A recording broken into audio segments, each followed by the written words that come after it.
So we're going to look at 3 more power series examples today. So you guys worked on this first one as a warm-up. So you guys got, there's 3 cases for all power series. We're viewing what could possibly happen again. Converge everywhere. It could converge everywhere, all x values.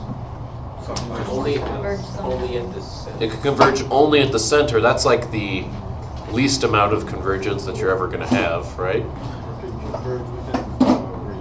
Or it could converge within a radius. Very well said. Nice. Okay, so looking at the ends, what kind of test do we want to apply?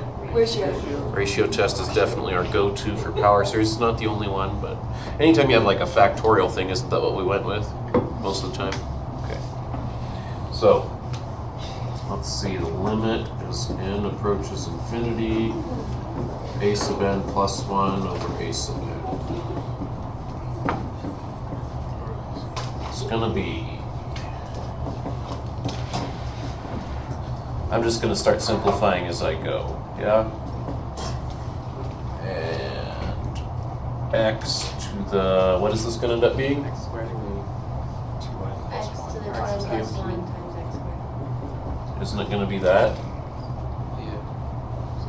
If you put n plus 1 in here, don't you get 2n plus 3? Yeah? Is that what you guys had? Okay, so I'm going to write it like this. No, you need the plus 1. Yeah. Oh, I guess you could write it like that. But if you leave it, it'll cancel. Yeah. Like if you leave it as 2n plus 1. Oh, so you're And then saying I 2n should leave it as this, Yeah, and then there'll be x squared. x squared left over. Smart. So you might not see that right away. You might have to come back and kind of look at it later. Anyway, okay. So we're going to have that, and 2n plus 3 factorial. And then we'll go ahead and take our a sub n, which is down here, and flip it up here. So we're going to have 2n plus 1 factorial, and this guy, and this guy, which Kylie was targeting already. Yep. So let's cancel out what we can. Of course, this is gone, this is gone, this is gone, this is gone. What else should I do? 2n plus 3 factorial, some of that's going to go away, but not all of it. How much of it? Like everything except for the first 2. I could rewrite this like this. I could keep going as long as I want, right? But I want to stop there so that this goes. Okay, so we've got the limit as n approaches infinity of x squared on top, okay? And this stuff on bottom.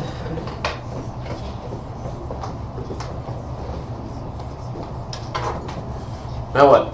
Pull the x squared out. X squared does not depend on n, so it comes out. It's really the absolute value, right? I don't really need the absolute value at this time because it's squared. What if it was that? Would I need the absolute value then? But in this case, I can just think of it as like that. Doesn't really matter, honestly. So then we've got that times the limit here.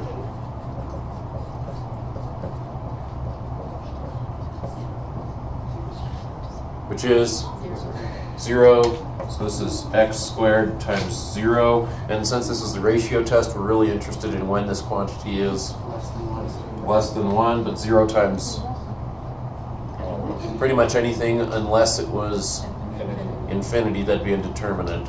But that's pretty much going to be like that, right? So 0 is less than 1 always, so we could write a little statement here, and that's what you'd want to do on your assignment, or at least on some problems, is say something like, therefore, the power series is convergent for all values of x. Absolutely. Okay? Good? All right, let's look at this second example here. Clean this up a bit. Now notice, we didn't have to check any edges on that problem because, like, there weren't any edges. It was everything, right? So I think this one might have some edges in it. Let's see what happens.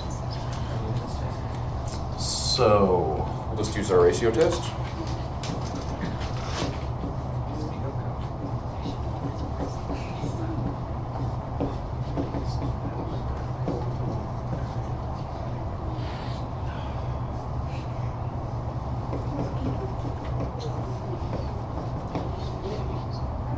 right?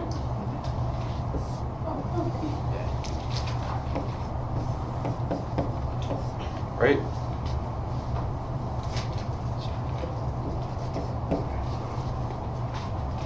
Cool. So not much cancels on this one, just these guys. So now we've got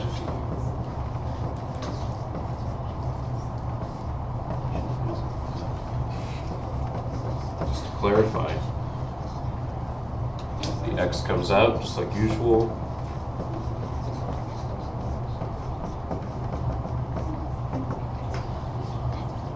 That's 1, right? You do it with order of magnitude or L'Hopital or whatever.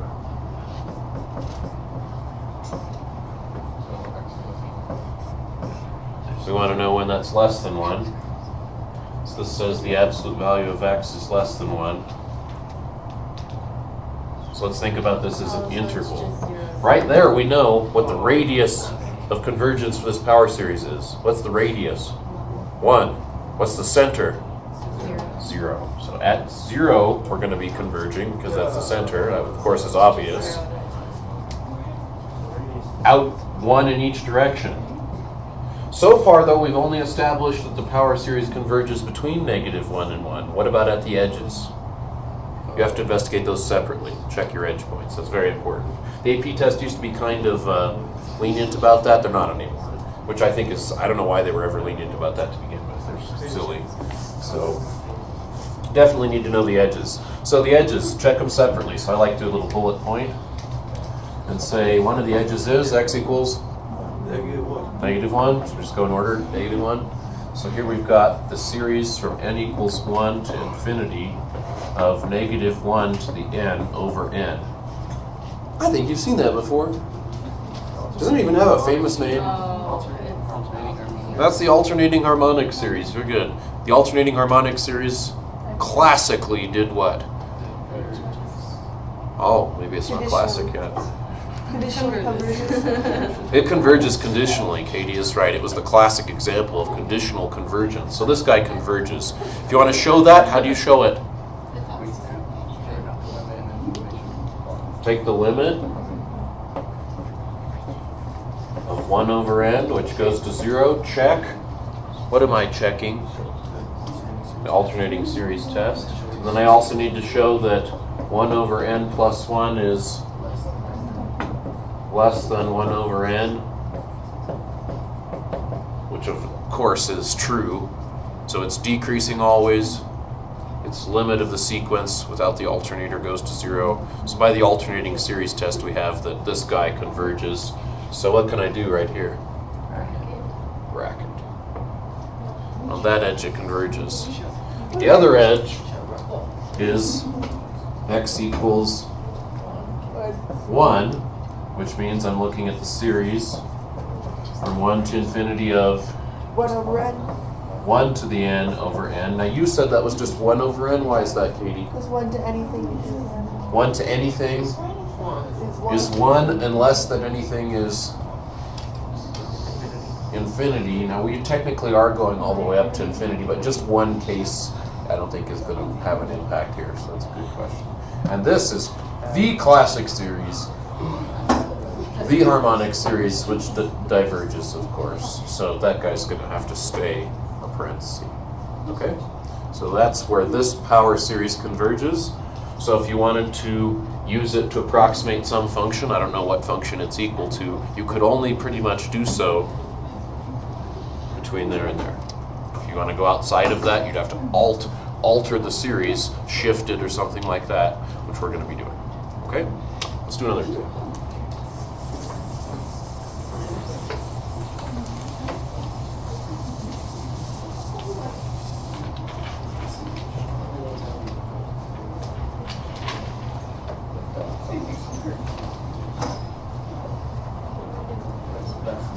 So I had this guy as our last one for today.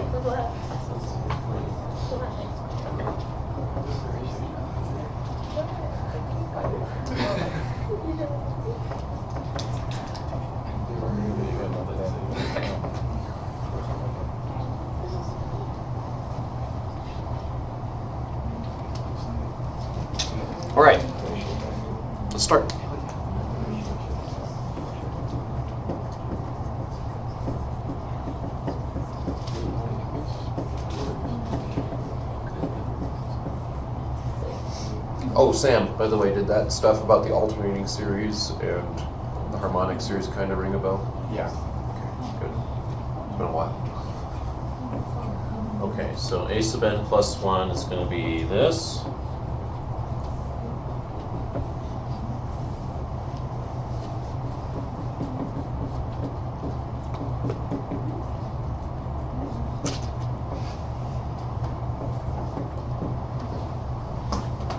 Are we okay with me kind of skipping that step where I break apart the exponents? Yeah. Yeah, just making sure. If I ever skip something that you're unsure about, please ask. Okay, so then up here I'm going to put this, and this, and this.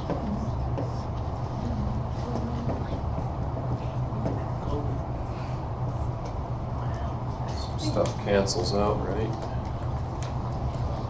This is becoming old hat. We've done it so many times. Oh, this too. Sweet. So we're left with -1. What, Katie? We can get rid of the -1 because it's the absolute value. We can get rid of the -1. You guys sure? If these weren't here, would you get rid of it now? No.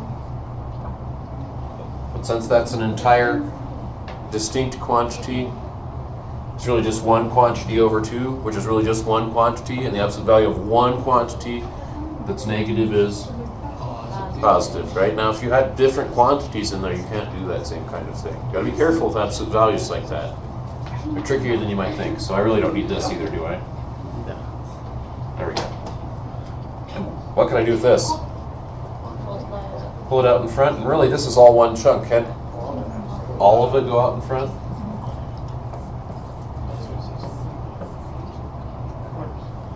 So then 1 is left, limit as you approach infinity of constant is that constant.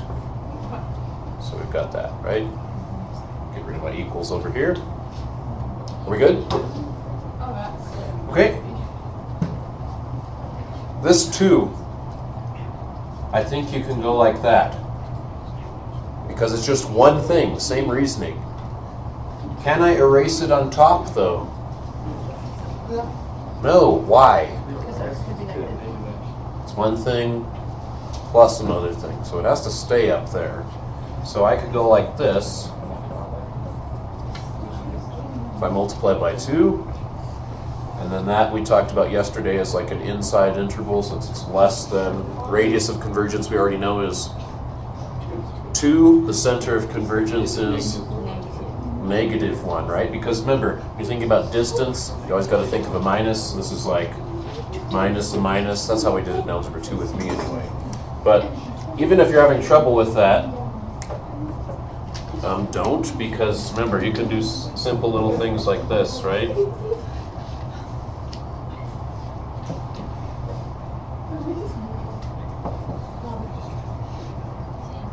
So it's up to you. So you can solve that. I like to think about it from algebra 2 as just, this is the distance from -1. -1 is the center then. I go out 2 either way. Less than 2 is that interval. So I go out 2 this way and 2 that way. And I'm going to get to 1 and -3. Right? And of course, if you solve this, what are you going to get? -1, -1. -1, -1. There's, of course, all kinds of different ways to think about that. It's good to be flexible on this kind of stuff, though, especially for AP stats as well, because we see some intervals like this with confidence intervals, so it's good. All right, we need to check the edges, so let's plug them in.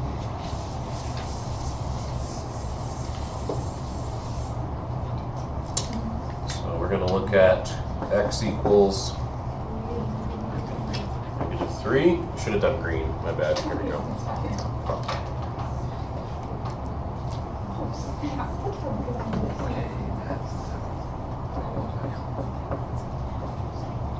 So what's this going to be? Can't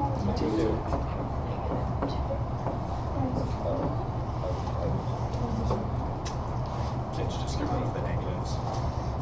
Is that right? Can we just get rid of like all the negatives?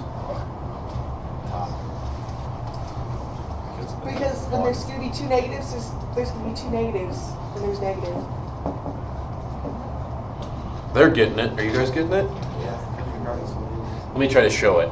So this is a negative to the power of n, right? So couldn't you think of this as another negative 1 to the power of n right here? If you wrote it like this in there, can't you write this in there? So really you have negative 1 to the power of n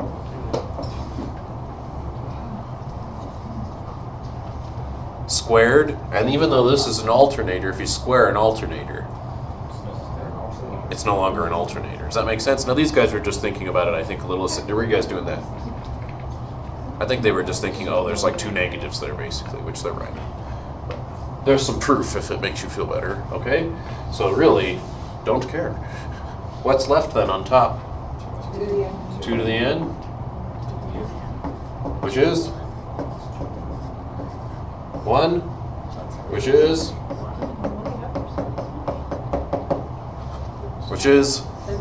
of course, divergent, right? So, sorry, no bracket for you.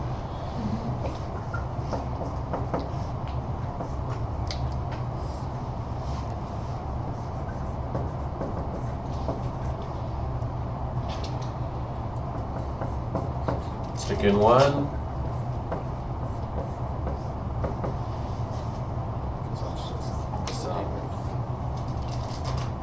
Right?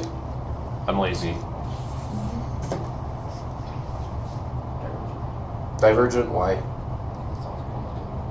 Because it's this, right? It's 1 plus, oh, let's be careful. Yep, first term is 1.